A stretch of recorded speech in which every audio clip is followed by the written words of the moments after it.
Well, good evening, everybody. I know, it's been a while. I've just had stuff come up like every every week on Monday. So hopefully we can sort of get in a rhythm and things can get to be back normal. And we can continue this because I really want to finish going through Daniel. Tonight we are going to be looking at Daniel chapter 3. This is a great chapter. It's one that you're probably familiar with, whether you've been in the church or not, because this is just a fairly well-known story. Well, hello there. I'm assuming that's Ladybug. I hope that you're doing well tonight. So let us jump right in and check out what Daniel chapter 3 is all about. So Daniel chapter 3, we're going to read starting with verse 1, going to read all 30 verses and then look at it in three parts, okay? So let us begin with the very beginning. It says, Nebuchadnezzar the king made an image of gold, the height of which was 60 cubits and its width 6 cubits. He set it up on the plain of Dura in the province of Babylon.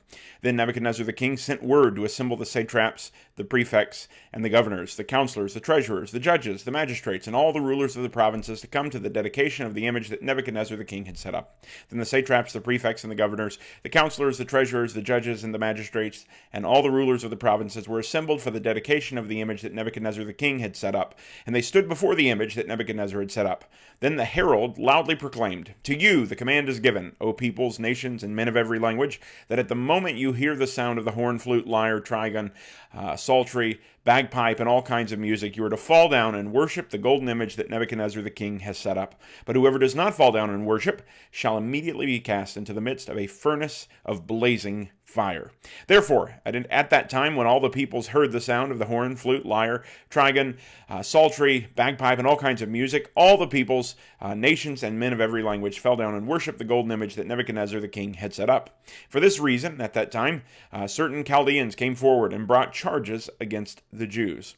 They responded and said to Nebuchadnezzar the king, O king, live forever. You, O king, have made a decree that every man who hears the sound of the horn, flute, lyre, trigon, psaltery, and bagpipe, and all kinds of music is to fall down and worship the golden image. But whoever does not fall down and worship shall be cast into the midst of a furnace of blazing fire.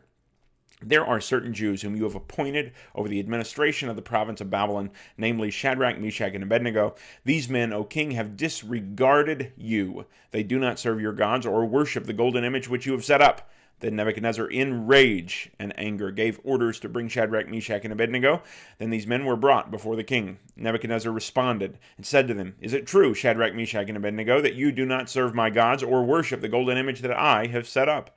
Now, if you are ready at the moment you hear the sound of the horn, flute, lyre, trigon, psaltery, and bagpipe, and all kinds of music, to fall down and worship the image that I have made, very well. But if you do not worship, you will immediately be cast into the midst of a furnace of blazing fire. And what God is there who can deliver you out of my hands? Shadrach, Meshach, and Abednego replied to the king, O Nebuchadnezzar, we do not need to give you an answer concerning this matter. If it be so, our God, whom we serve, is able to deliver us from the furnace of blazing fire, and he will deliver us out of your hand, O king. But even if he does not, let it be known to you, O king, that we are not going to serve your gods or worship the golden image that you have set up.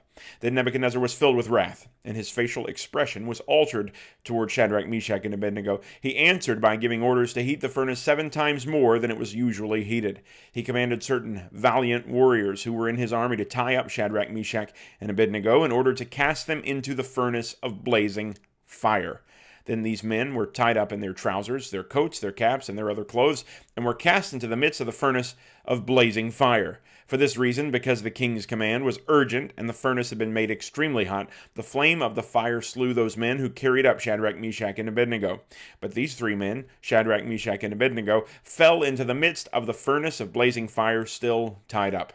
Then Nebuchadnezzar the king was astounded and stood up in haste. He said to his high officials, Was it not 3 men we cast bound into the midst of the fire? They replied to the king, Certainly, O king. He said, Look, I see 4 men loosed and walking about in the midst of the fire without harm, and the appearance of the 4th is like a son of the gods. Then Nebuchadnezzar came near to the door of the furnace of blazing fire. He responded and said, Shadrach, Meshach, and Abednego, come out, you servants of the Most High God, and come here.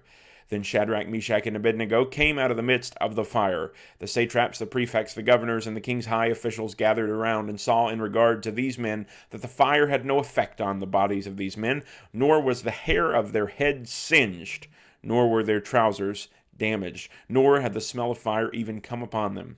Nebuchadnezzar responded and said, "Blessed be the God of Shadrach, Meshach, and Abednego, who has sent his angel and delivered his servants who put their trust in him, violating the king's command, and yielded up their bodies so as not to serve or worship any god except their own God. Therefore, I make a decree that any people, nation, or tongue that speaks anything offensive against the God of Shadrach, Meshach, and Abednego shall be torn limb from limb, and their houses reduced to a rubbish heap." You may remember that from chapter 1, or chapter 1, chapter 2. Anyway, chapter 1 or chapter 2. "Inasmuch as there is no other God who is able to deliver in this way, then the king caused Shadrach, Meshach, and Abednego to prosper in the province of Babylon." Hold on a second. My microphone is starting to fall. All right. There we go.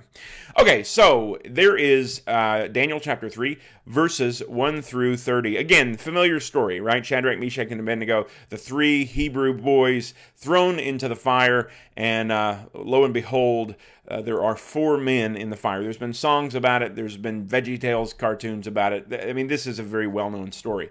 And so it's not as if this is one that you've probably never heard before, and yet there's a tremendous amount that's here that I think we can glean some really, really valuable things from. And so that's what we're going to try and do tonight. First, I want to give you just a bit of background because you may not have been with us the last time that we were here. You may not have watched the videos that we did on Daniel chapters 1 and 2. So in Daniel chapter 1, we are introduced to Daniel and his exiled friends. They have come from Jerusalem and the surrounding area. They've been brought to Babylon in exile and are put to work basically in the king's palace. They're put through a 3-year program where they're taught all the wisdom of the Babylonians. They go to the Babylonian University, if you will. And in chapter 1, they're given this, God is kind of put to the test. They're given a whole bunch of food, and Daniel and his friends say, "We're not going to eat any of the king's table, just give us vegetables and water." And one of the things about wise men is they were supposed to be fat. And so from a Babylonian perspective, and so the guy that was over Daniel and his friends were kind of, "I don't know if we should do this." But Daniel says, "Hey, just give us about a week and we'll find out. You can look at us and see how things look after this." And so lo and behold, God allows them to look better than all of the other men. And so we see God delivers Daniel and his friends in that chapter 1, that he preserves them and keeps them. Then we come to Daniel chapter 2, and we have this whole thing about the Nebuchadnezzar. He's the king of Babylon, and he has this dream, and nobody can tell him what the dream means. And Daniel's able to tell him the dream. And what we discover in chapter 2 is that God is a God who reveals mysteries, that there is nothing that is hidden from God. In fact, we might say that chapter 2 reveals the omniscience of God, which is just a big way of saying that God knows everything.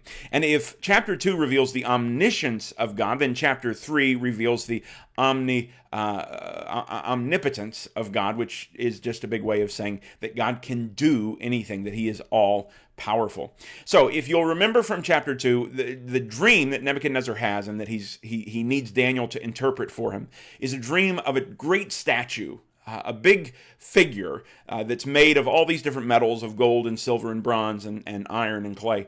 And he has this vision, this dream of this giant figure, this statue, and Daniel interprets it for him. Well, then when we come to chapter 3, verse 1, what we find is that Nebuchadnezzar must still have this statue on his mind. He's dreamed about it, and he's been told by Daniel that the golden head of his dream was him. And so now this statue seems to have kind of stuck with Nebuchadnezzar because we find out in chapter 3, verse 1, that Nebuchadnezzar the king made an image of gold, and so he makes a statue, but this statue is not like the statue in his dream because it's not a statue that's made of all these different metals. Instead, this is a statue that is pure gold, or at least gold plated from top to bottom. And Nebuchadnezzar takes it, and we find out that it is 60 cubits. If I tried to find this, I thought this would be really easy. I think it's about 90 feet high, but I could be wrong on that. I looked, and there was no just plain answer. Anyway, I think it's about 90 feet high, if I'm not mistaken. So it's a pretty tall statue that Nebuchadnezzar has made. And think about this golden statue and out in the sunlight on this plain. It says that he sets it up on the plain of Dura in the province of Babylon. Now, real quick, there's something to note, and that is, he says that it's in the province of Babylon. Well, if you'll go back to the end of chapter 2, what you'll discover is that Daniel, at the end of chapter 2, after Daniel has interpreted this dream for Nebuchadnezzar, Nebuchadnezzar elevates Daniel to be in his palace, and Daniel puts a good word in for his friends Shadrach, Meshach, and Abednego. And as a result, the king appoints Shadrach, Meshach, and Abednego, right here in verse 49, over the administration of the province of Babylon, while Daniel was at the king's court. This explains why Daniel does not appear in Daniel chapter 3, and instead Shadrach, Meshach, and Abednego are the key players. Because Daniel is in the king's palace, and Shadrach, Meshach, and Abednego are working over here in the province of Babylon, which is what we find there in chapter 3, verse 1. So they're at this plain of Dura. This is probably a suburb of downtown Babylon, and Nebuchadnezzar has erected this giant golden image. Now, we don't get insight into what exactly this image is, and there's some debate about what exactly the image is, what it looks like. Hey, Alice, good to see you tonight. Hope that you and your husband are doing well. We don't know what the image is. We don't know whether the image is an image of Nebuchadnezzar himself, because this is something that, happened back in the day, that sometimes a ruler would have an image of himself erected. And so perhaps that's what it was. On the other hand, it could be an image of a god. For example, one of the Nebuchadnezzar's god, which was probably Bel, the Babylonian god Bel. It could have been an image of Bel, this Babylonian god. We don't really know. But what we can gather from what the Chaldeans, who we're going to be introduced to in a minute, and what Nebuchadnezzar says later on in the chapter, is that when Shadrach, Meshach, and Abednego refuse to bow down to the golden image, that it is an affront both to Nebuchadnezzar and to his God. That both of these things, both to Nebuchadnezzar as the king and his political authority, as well as the religion of Nebuchadnezzar, that when they refuse to bow down to it, that they are making a statement, and they are offending, if you will, both Nebuchadnezzar and his kingship, as well as the religion of Babylon. Now, at this point, I think it's something important to sort of remember and recognize, something that is kind of different for us as Americans. Historically, churches or religions and countries have been really closely tied to one another. Now, the United States is this day, when the Roman Empire was on the rise and was sort of dominant. You had the Empire of Rome, which was a political thing, but you also had a Roman religion, and you had Roman priests who made sacrifices for the emperor and saw the emperor as a god. In other words, you had the political form of Rome, which was, the emperor and all of that, but you also had a religion that was tied to that. And so they were very closely tied to one another. This is one of the things that early Christians had to deal with, is the Roman authorities would demand that the early Christians make a sacrifice to the Roman god, or to the Roman emperor, who they perceived as or considered a godlike figure. And so you had religion, church and state, that were tied together. And we can see this not just in ancient Rome or in ancient Babylon, but really throughout all of history. Countries have had religions that have been very closely tied to them. And so if you look at the history of Europe, what you have are all of these different nations within Europe had their state religion, right? And so, obviously, all of the different parts of Italy were Roman Catholic. You think about England being the Church of England. Once Henry VIII comes on the scene and breaks away from the Catholic Church, and so then England becomes church and state combined, with of the Church of England being connected to the political authority of England. So much so that when King Henry VIII separated from the Catholic Church, he made himself as king sort of the head of the church within England. And you see the same thing, across the board, that the church and state were tied very closely together. We even see it in more recent years. When the Nazis were on the rise in Germany, there was a guy named Balder von Schirach, I don't know how to pronounce it because I don't know German. But he was involved with the Nazi Youth Party, and he made this statement. He said, "Whoever serves Adolf Hitler, the Führer, serves Germany, and whoever serves Germany serves God." And this was something that Hitler did very openly, was fusing the religion of the German people with the politics of the German people and brought them together.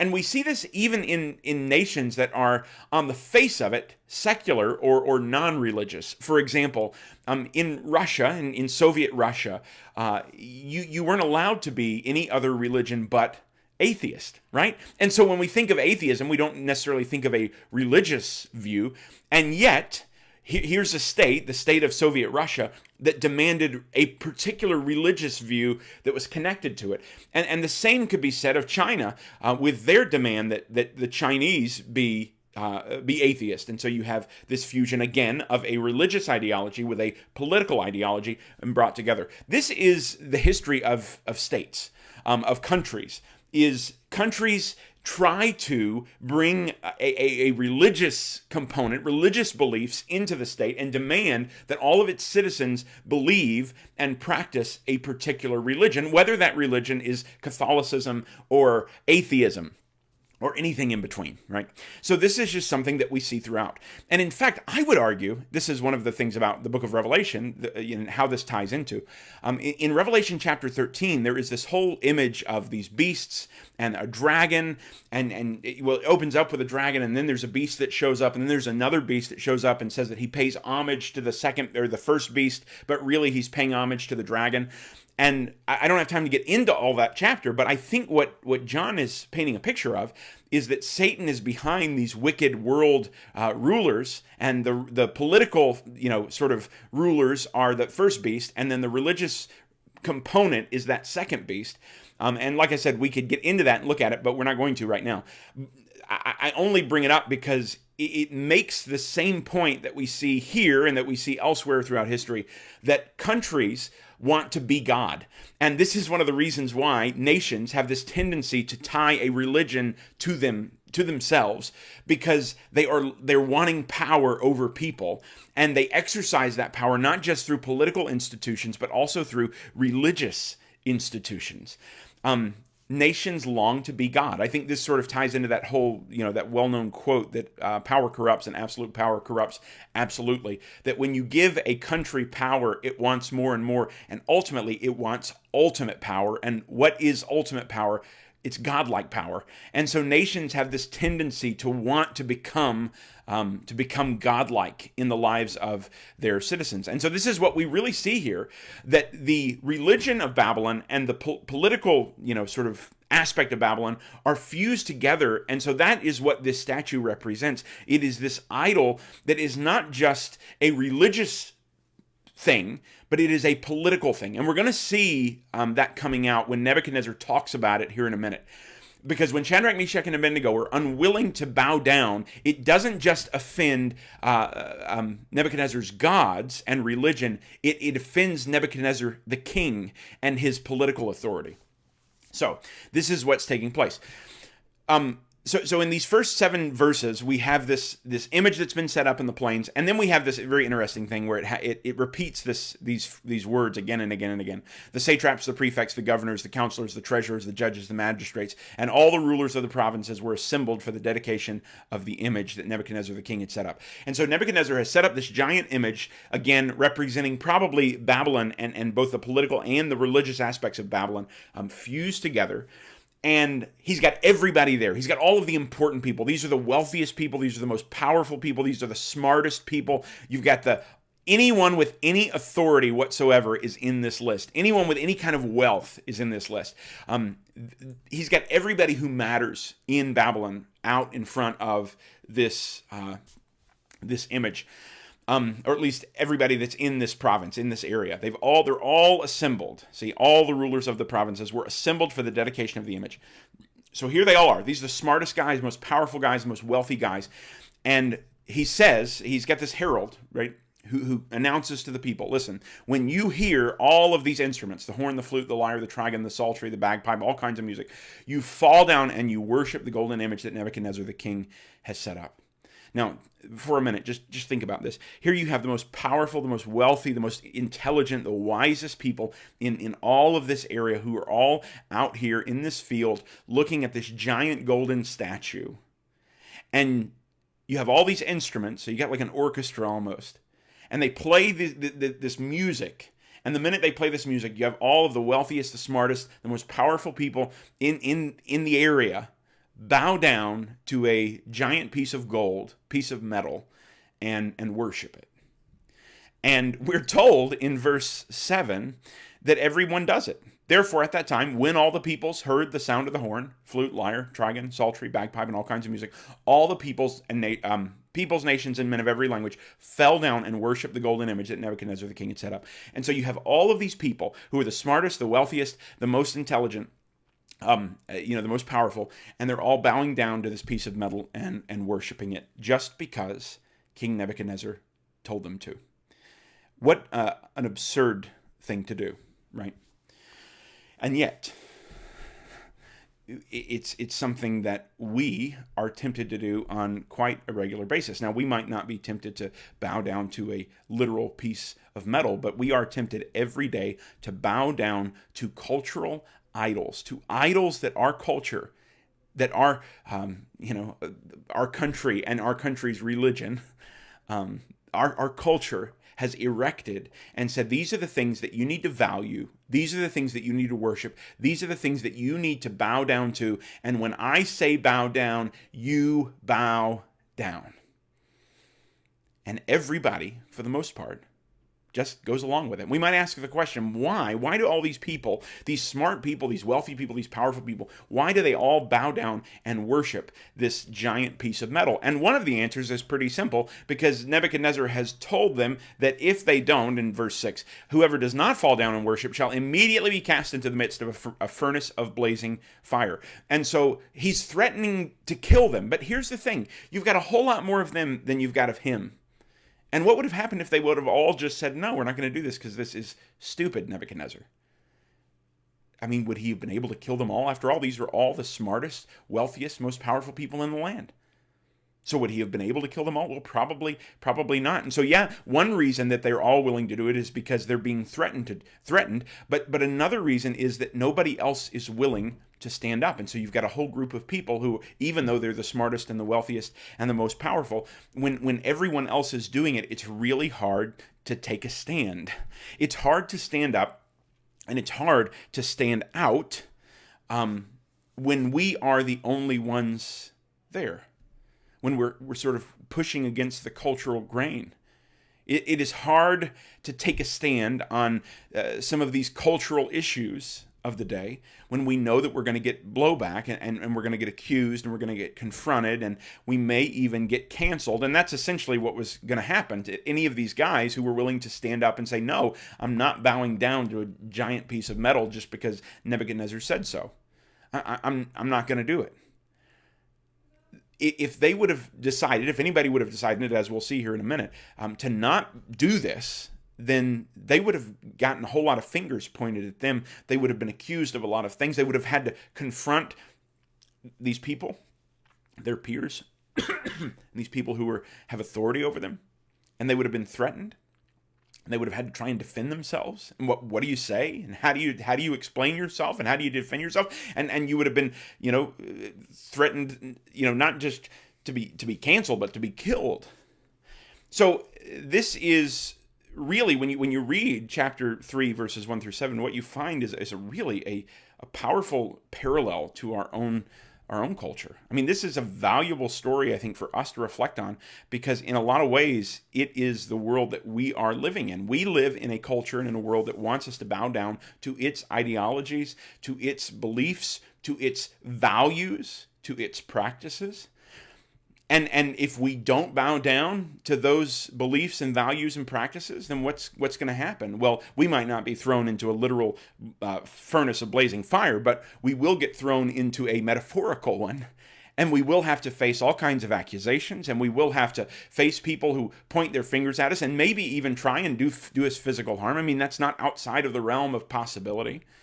We find ourselves in a culture that's very hostile, that demands for all of us to bow down to its idols, and if we don't, there will be consequences. Now, it's not likely that we'll have the same consequences that Shadrach, Meshach, and Abednego, or that Christians around the world have today. We likely won't be killed, but we can have our reputation dragged through the mud. We can be canceled in a lot of other ways.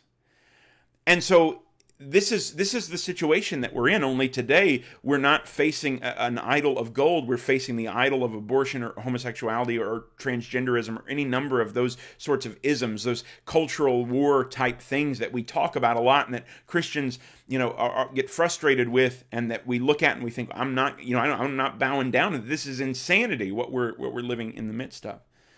And it's easy, I think, for us to fixate on those things in particular, on abortion and homosexuality and all the transgenderism, all the LGBT stuff, and we want to stand up and we want to stand against that. We want to stand up for what's true, and we're not going to bow down. But here's the thing that I think sometimes we can actually miss is we can get so fixated on those idols because they're very obvious idols, right? The idol of sexuality, or the idol of abortion and of we can get so fixated on those very specific things that we fail to see other idols that we may be bowing down to. You see, we focus on the god of abortion, and we don't realize that there's actually a whole host of idols of which abortion is just one part. There's the idols of self-fulfillment and of self-expression, and if I'm going to put myself above everyone else. I mean, that's really what abortion comes down to. It's I'm going to put myself above the child that has already been created and is being knit together. But abortion's not the only selfish idol out there. What about the idol of the father or mother who puts their job in front of their children and is unwilling to really be there for their children because they're so busy with all this other stuff? What about the idol of this self-expression where I should be able to do whatever I want? Nobody can tell me what to think or what to believe or what to do. In a lot of ways, not even God can do that. What about the idol of greed and of money and of possessions, where I buy and I buy and I buy and I buy more and more? I got to have something else. I've constantly got to have more. And meanwhile, there are lots of people who are going without, but they don't concern me. I mean, the abortion idol is just one idol of a whole bunch of other idols that our culture is trying to sell us. Whether it's greed or selfishness or this idea of self-fulfillment or self-expression or the god of possessions, the god of entertainment or gossip.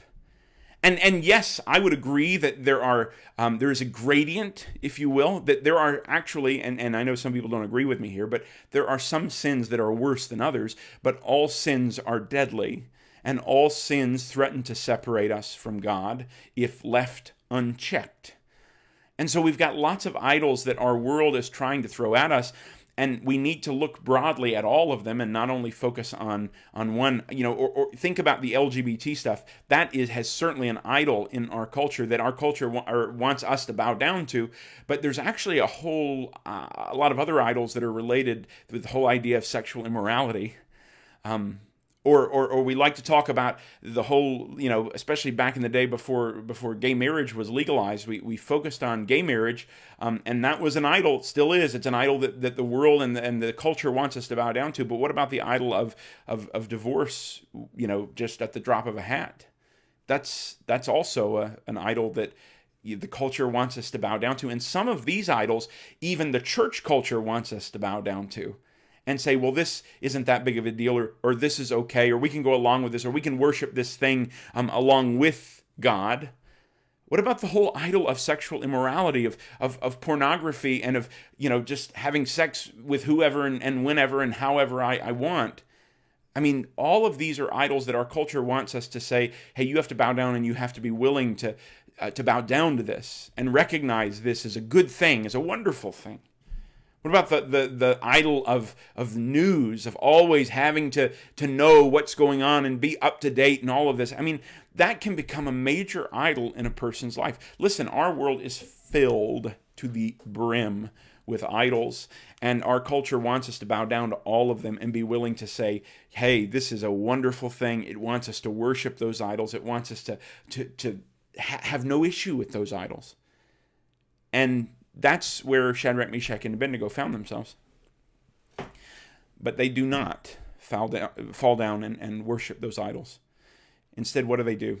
Well, here's what's interesting, is you've got all of these people, they're all out there, they're bowing down before this idol. Shadrach, Meshach, and Abednego, we find out. We don't know just yet, in verse 7, but we find out here in a minute that they are not bowing down. And we know this has to be a large crowd of people because the fact that they are not bowing down is not immediately obvious to Nebuchadnezzar and to whoever happens to be up front. Instead, what we read is that the Chaldeans came forward and brought charges against them. They come to Nebuchadnezzar and they say, hey, listen, you said that everybody has to bow down and worship this idol, and if they don't, that they're going to be thrown into this furnace of blazing fire. Well, we need to tell you that there are 3 guys out there who are not doing it. Shadrach, Meshach, and Abednego, these Jews, they are, in verse 12, they have disregarded you. They do not serve your gods or worship the golden image which you have set up. Again, this is what I was talking about when I said that this church and state were combined, right?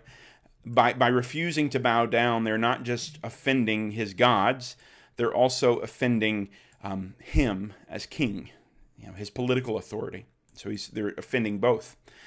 And so these Chaldeans, these are probably wise men. That's who they are in Daniel chapter 1.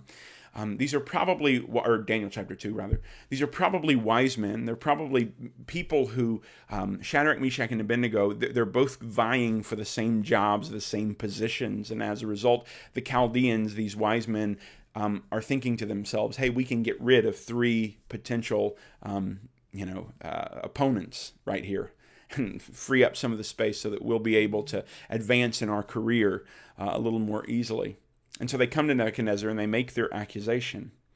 Now, what's interesting about this whole thing, before we get to how Nebuchadnezzar responds, is that in the previous chapter, in Daniel chapter 2, Nebuchadnezzar ends by recognizing Daniel's God and Shadrach, Meshach, and Abednego's God. I mean, he doesn't have any issue with their God. In fact, he's thankful that Daniel is able, through their God, to tell what his dream means. I mean, look here, right here in Daniel chapter 2, verse 47. The king answered Daniel and said, surely your God is a God of gods and a Lord of kings, and a revealer of mysteries, since you have been able to reveal this mystery. And so Nebuchadnezzar recognizes Daniel and Shadrach, Meshach, and Abednego's God. He recognizes Yahweh as truly a God who's able to reveal mysteries, a God who understands, a God who knows. Nebuchadnezzar didn't have a problem with Daniel or Shadrach, Meshach, and Abednego's God. He didn't have a problem with their God at all. In fact, he was more than willing to acknowledge that, hey, he really is he's real, right? And he's able to do some things. He doesn't mind them worshiping their God so long as it doesn't conflict with what he wants. See, but when their God conflicts, puts them on a collision course with what he wants, then their God has to go. And this is the way that the world is. The world doesn't mind if we have our quaint little beliefs, if we believe that Jesus is the Son of God, and that he was raised from the dead for our salvation and our sanctification, and he's been, ascended to the right hand of the Father. Oh, the world does not mind if we believe all of these little things. I mean, they might look at us like we're stupid or naive or ignorant or whatever, but they don't care. I mean, they don't care what we believe so long as we do what they want us to do.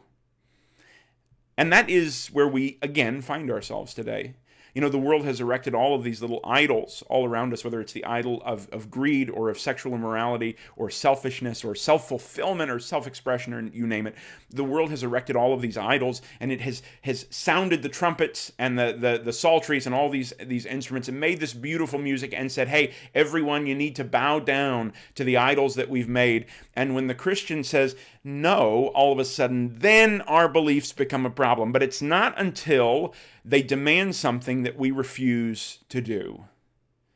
See, they don't mind if we think what we want to think, but they will absolutely demand that we do what they want us to do.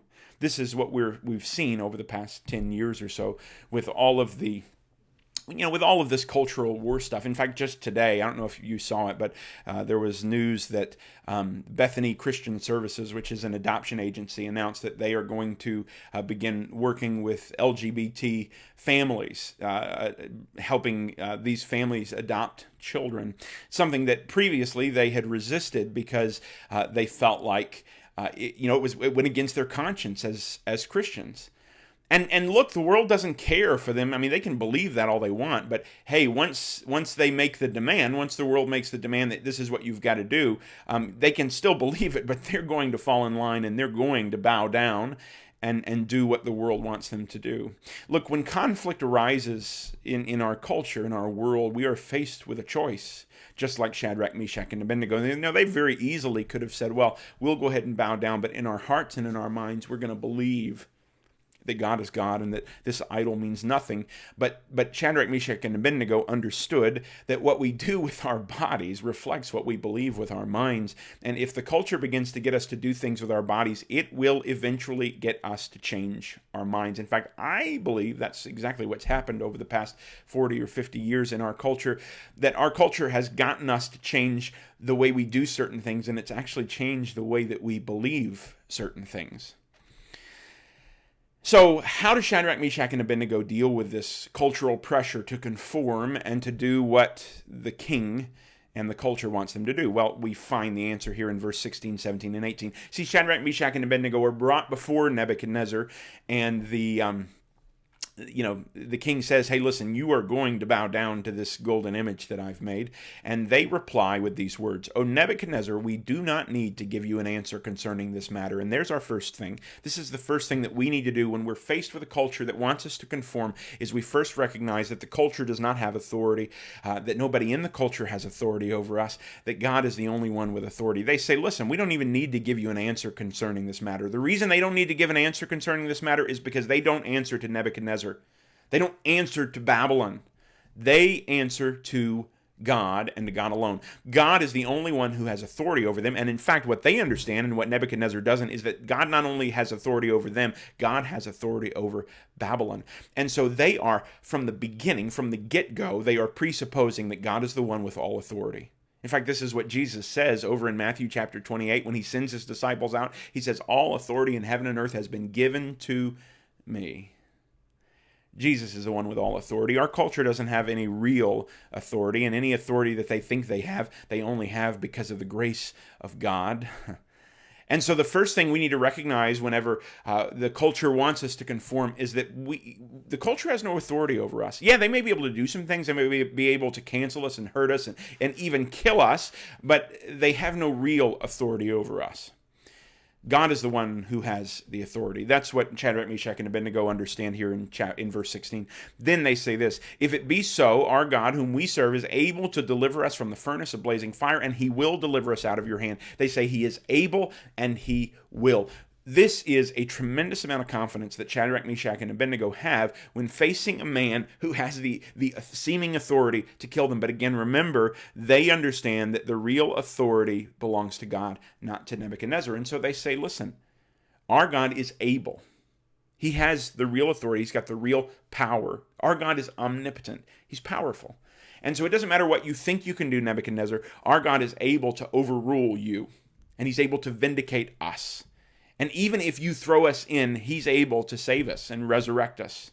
That you don't have the power. And so they understand God's power, and also they understand his concern for them, because they go on to say, and he will deliver us out of your hand, O king.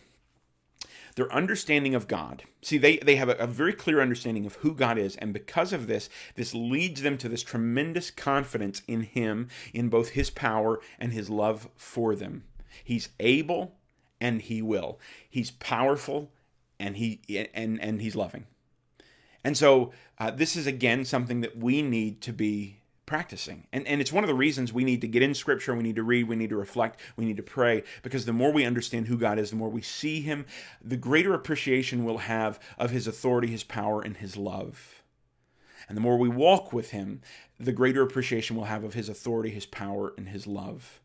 And then they say this in verse 18, and this is important. They say, but even if he does not, Let it be known to you, O king, that we are not going to serve your gods or worship the golden image that you have set up. See, they say, we understand God's powerful and he loves us. He is able and he will. And then they go on to say, but even if he doesn't, we're not going to serve your gods. In other words, their resolve, their commitment to him and to resisting the culture, their commitment is not based on whether God acts or not. It is based on who he is and who they are.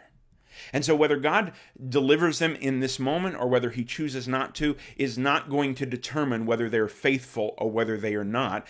Instead, who he is and who they are as his people, that is what determines their faithfulness. And they're willing to say, we are going to do this no matter what. It doesn't depend on what God's going to do. It sort of goes back to what Job says in Job, when he loses everything and his wife comes to him and she says, curse God and die. You've lost everything. You've lost your kids, your possessions. You've lost your health. Curse God and die. And Job responds, shall we receive good things from God and not also receive bad? And he goes on to say, naked I came into this world and naked I will go out. And then he blesses God and worships him. And this is the attitude that Shadrach, Meshach, and Abednego are taking as they're facing this. They say, we understand and believe and know that our God is able to deliver us and that he will, that he has all power and that he is all loving. But even if he doesn't do what we want him to right now in this moment, that does not change who he is and it does not change who we are as his people. See, Shadrach, Meshach, and Abednego understand what the prophet Isaiah had written in Isaiah 43, verses 2 through 3. Let me pull it up, because this is good right here. Listen to what Isaiah writes. Now, this is God speaking through Isaiah. When you pass through the waters, I will be with you, and through the rivers, they will not overflow you. When you walk through the fire, you will not be scorched, nor will the flame burn you, for I am the Lord your God, the Holy One of Israel, your Savior. See, Shadrach, Meshach, and Abednego had probably heard these words, probably knew this passage, and as they were faced with a furnace of blazing fire, the scripture that probably came to mind was Isaiah 43, verse 2. When you walk through the fire, you will not be scorched, nor will the flame burn you, for I am the Lord your God, the Holy One of Israel, your Savior. And what Shadrach, Meshach, and Abednego understood was, yes, the culture wants me to conform. Yes, they've put up this idol that they want me to bow down to, but I will not bow down because I have a God who is bigger than this culture and bigger than this world. I have a God who has promised to be with me no matter what, and even in the midst of the fire, he has promised to be with me. And they understand that even if they die, even if the fire takes them, they will be ultimately safe in God's presence. Now, when we think about Shadrach, Meshach, and Abednego and how they deal with this, how they face this situation, it gives us a model for facing a hostile culture. Notice Shadrach and Meshach and Abednego, they don't get angry. They don't, start yelling. They're just confident. They're quietly confident. They just stand there. They're not willing to bow down. They don't make a big scene about it. They don't try and draw attention to it. They just stand, and they're willing to be faithful despite the fact that everybody else is bowing down. This gives us a model that when the culture tries to conform us into its image, what is our first calling is to just stand and say, no, I'm not going to bow down. You may want me to bow down to your God of self-expression and your God of greed and your God of sexual immorality and on, but I'm not going to. And so we stand. And then when the world confronts us, just as Nebuchadnezzar confronted them, then we just say, listen, I know that you're not the one, you're not the one who's going to judge me. That God is the one who holds all authority. And you can do whatever you want, but my God is able to deliver me. He has all powerful. He is all powerful. My God will deliver me. He is loving beyond comparison, and he cares about me. And he's the one who holds all authority. And even if he lets me die, even if he lets you do whatever it is that you want to do to me, I'm still not going to bow down and acquiesce because my God is bigger and my God is better. This is sort of, I think, gives us a model for living in a hostile culture. Now, we come down here to, let's see, the end. What happens? So Nebuchadnezzar gets angry, gets really angry because he can't get them to do what he wants. And that's the way that the world is. When the world can't get you to conform, you better watch out, because it's going to make them mad. And if we as Christians, if we make a cultural faux pas, if we're unwilling to bow down to the idols of our culture and of our world, and they try and demand that we do it, if you don't, you better watch out, because they will get angry and they'll let you know. And that's what Nebuchadnezzar does. He answers by giving orders to heat the furnace 7 times more than it was usually heated. Now, this furnace was probably, it was something that had a hole in the top and then a door in the side. And so they brought them up top, Shadrach, Meshach, and Abednego, and they were going to throw them into the fire from the top, or into the furnace, rather, from the top. But it's so hot that the men who are carrying them over there, that they die before they can even get Shadrach and Meshach and Abednego thrown. They're tied up, and they throw them into the fire, and they hit the ground.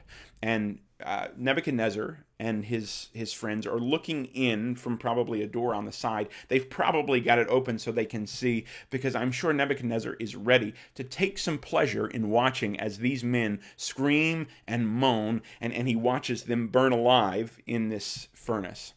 He's going to take some pleasure because they had the audacity and the brashness to be unwilling to bow down.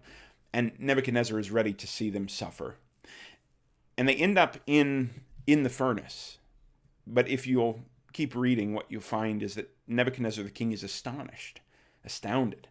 And he stands up in haste, and he says, "Weren't there 3 men that we cast bound into the midst of the fire?" And they said, "Well, yeah, there was." And he says, "I see 4 men loosed and walking about in the midst of the fire without harm, and the appearance of the 4th is like a son of the gods." And so Nebuchadnezzar looks into the furnace, and he sees 4 figures who are walking around. Now, these are people who should be on the ground writhing in pain and screaming and moaning. And honestly, at this point, I don't even know that they would be able to, that they would burn so quickly with the heat. But instead, they're just sort of walking around, hanging out. No big deal. And he makes a statement that there is one, a 4th, like a son of the gods. Now, there are some people, I've heard preachers make a lot of this phrase, son of the gods, because we all know Jesus as the Son of God. And so there's the question of, is this Jesus? Well, maybe. Maybe if it is, then it's what we call a Christophany, which means an appearance of Christ before he's incarnated. But I don't know that I would read that much into it. Remember, for Nebuchadnezzar, this would be a way of him saying, somebody who was godlike, a son of the gods. And so he sees another figure that is, there's something about him, this last figure, that is godlike or divine looking, appearing. I don't know what it would be. Because you got to figure this is a fire, and so it's going to be light. Normally you would think of a godlike divine figure as maybe being shining, but if they're staring into a fire and they've got these guys in, then they're all going to look like that. So I'm not really sure what exactly he means by this, what the appearance is, but there is something about this 4th person that stands out to Nebuchadnezzar. Whether it was a Jesus or not, who knows? I tend to probably lean toward the way that this is the angel of the Lord. It's the same angel of the Lord that we find many places in the Old Testament, whether appearing to Moses or Gideon or Joshua or any number of people, where God speaks to them, or Abraham. And he speaks to them through the angel of the Lord. And so the angel of the Lord sort of represents God's presence in a lot of these places in the Old Testament. And he speaks for God. In fact, there are places in the Old Testament where it talks about the angel of the Lord, and it will say that the Lord spoke, and it's like the Lord is speaking directly through the angel of the Lord. And so here they are, and the angel of the Lord is with them. In other words, that passage from Isaiah comes true. When you walk through the fire, you will not be scorched, nor will the flame burn you, for I am the Lord your God, the Holy One of Israel, your Savior. God has proven himself and has shown himself to be their Savior, their deliverer, and he has fulfilled these words of Isaiah from Isaiah 43. Now, what's interesting, what's important, and what, if you've ever heard this preached on, this is something that usually gets mentioned, so this is no big revelation. But it's important to remember this. that God does not save Shadrach, Meshach, and Abednego from the fire. He saves them in the fire. Shadrach, Meshach, and Abednego have to go all the way. They have to be committed and dedicated. They're not going to bow down. And they have to be willing to stand up whenever everybody else is bowing. They have to be willing to stand.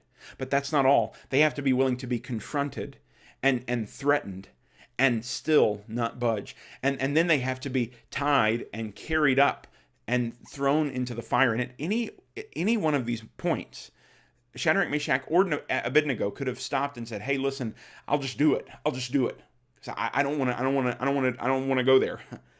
I mean, at any point in this whole process, all the way up to where the furnace is, they could have put the brakes on and said no. And God does not deliver them until they hit the bottom of the furnace.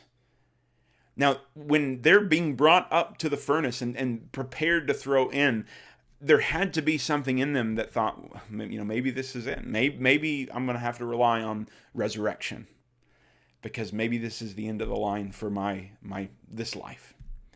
And at any one of those points, they could have put the brakes on and said, "I'm willing to bow down," but they weren't. And they were willing to go all the way up to the top of the furnace, to be thrown into the furnace, and to hit the ground of the furnace.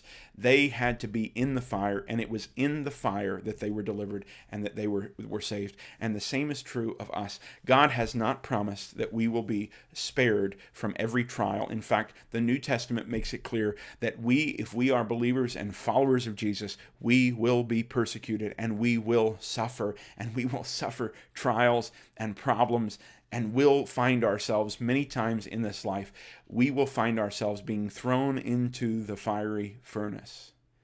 And God has not promised that just because we've made a commitment, or we've prayed the sinner's prayer, or we've been faithful, or any of that, God has not promised that will keep us from the fire. On the contrary, we've been promised that we'll be going into the fire. We'll be going into the trial. We'll be enduring the pain and the suffering.